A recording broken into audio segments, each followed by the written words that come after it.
अवधूत चिंतन श्री गुरुदेव दत्त. नमस्कार माझ्या सर्व दत्त भक्तांना. आज मी स्वामी समर्थ महाराजांच्या प्रकट दिनाविषयी थोडी माहिती सांगणार आहे.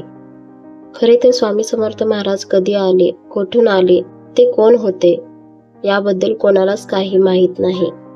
पण स्वामीसुत नावाचे एक अतिशय महान भक्त होते. त्यांना स्वामी समर्थ महाराज आपला मुलगा म्हणायचे. त्यांच्या अनुभवावरून समजले की स्वामी समर्थ महाराज कसे प्रकट झाले. चला तर स्वामींच्या प्रकटण्याची हकीकत आपण पाहू. शेकडो वर्षापूर्वी एक पंजाब प्रांतात हस्तिनापूर पासून 12 कोस म्हणजेच जवळपास 24 किलोमीटर अंतरावर चेलीखेडा नावाचे एक गाव होते. त्या ठिकाणी विजयसिंह नावाचा एक मुलगा आपला भाऊ आणि भावाची बायको यांच्या बरोबर राहत होता. तो मुलगा कोणासोबत मिसळत नव्हता. तो एकटाच खेळायचा.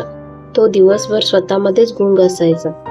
त्याच्या घरापासून थोड्याशा अंतरावर एक खूप मोठे वटवृक्ष होते. त्यात एक छोटी देऊळ होती आणि त्या देवळीत एक गणपतीची मूर्ती होती.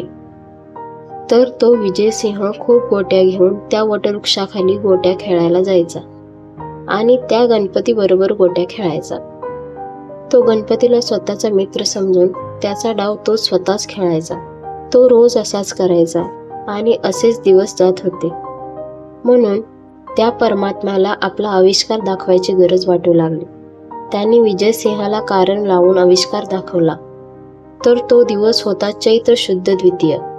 तसेच तो मुलगा रोजच्या प्रमाणे तेथे गणपती बरोबर खेळायला गेला.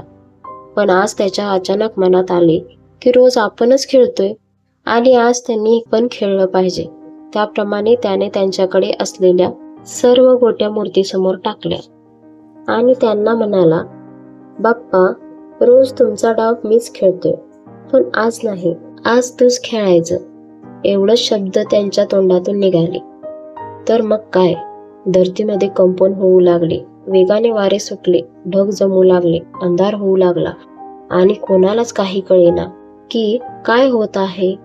आणि ज्या ठिकाणी गणेश मूर्ती होती त्याच्या कडेला लगभग 8 वर्षाच्या वयाचा एक मुलगा प्रकट झाला. तो मुलगा दुसरे कोणी नसून प्रत्यक्ष परब्रह्म म्हणजे श्री स्वामी समर्थ महाराज होते. थोड्या वेळाने ते दोघे गोट्या खेळू लागले आणि त्यात विजयसिंह हारला आणि बालरूप स्वामींनी त्याला गोट्या उधार दिल्या आणि परत भेटण्याचे वचन देऊन तेथून निघून गेले आणि गुप्त झाले. थोडक्यात स्वामींचा अवतार हा पंजाब प्रांतात चेलीखेडा नावाच्या गावातील एका वटवृक्षाखाली गणेश मूर्तीच्या शेजारी झाला. आता शंका ही की ही गोष्ट कशी कळाली, तर त्याचं झालं असं की कोकणातील हरिभाऊ म्हणजे स्वामीसुत हे अक्कलकोटला आले होते, तेही इच्छापूर्तीसाठी. तेव्हा ते अक्कलकोटलाच थोड्या दिवसासाठी राहिले होते. मग एक दिवस स्वामींनी त्यांना बोलावलं आणि सांगितलं की आजपासून तू माझा सूत म्हणजे मुलगा झाला. तू सर्व घरदार सोडून दे आणि दर्या किनारी माझी ध्वजा उभी कर. हे ऐकून त्यांना रडू कोसळले, कारण ते त्यांच्या इच्छापूर्तीसाठी इथे आले होते आणि स्वामी तर सर्व सोडायला सांगतात. हे पाहून त्यांना रडू आवरेना. म्हणून स्वामी त्यांना म्हणाले की रडतोस काय, माझे पोट बघ किती मोठे आहे, त्याच्यावर हात फिरव बघू.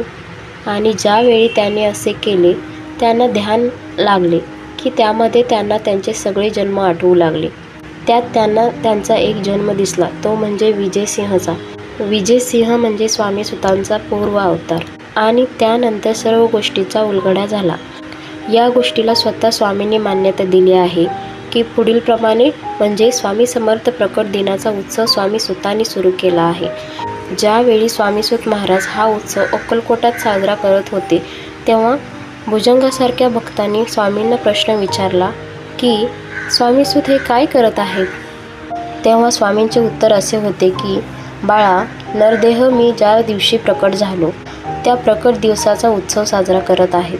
त्याप्रमाणे नाना रेखे नावाचे अहमदनगरचे एक स्वामी भक्त होते. ते स्वामीसुतांच्या सांगण्यावरून अक्कलकोटला आले होते. तर ते पिंगळा ज्योतिषी विद्येत पारंगत होते. स्वामींनी त्यांना आज्ञा दिली की माझी कुंडली बनव. तेव्हा त्यांना खूप आनंद झाला आणि त्यांनी लगेच कुंडली बनवायचे काम सुरू केले आणि काही दिवसातच कुंडली बनवली. स्वामी प्रकट होण्याचा मजकूर तुम्हाला सांगितल्याप्रमाणेच होता. मग ती कुंडली घेऊन स्वामी पाशी आले तेव्हा तेथे भजनाचा कार्यक्रम सुरू होता. तेव्हा स्वामींनी ती कुंडली भक्तांना सांगून माळ्यावर टाकायला सांगितले आणि ज्यावेळी कार्यक्रम संपला त्यावेळी स्वामींनी ती कुंडली परत आणण्याचा आदेश दिला. त्या कुंडलीवर हळदी कुंकू अक्षता तुळस फुले वगैरे वाहून सर्व देवांनी त्या कुंडलीची पूजा केली होती.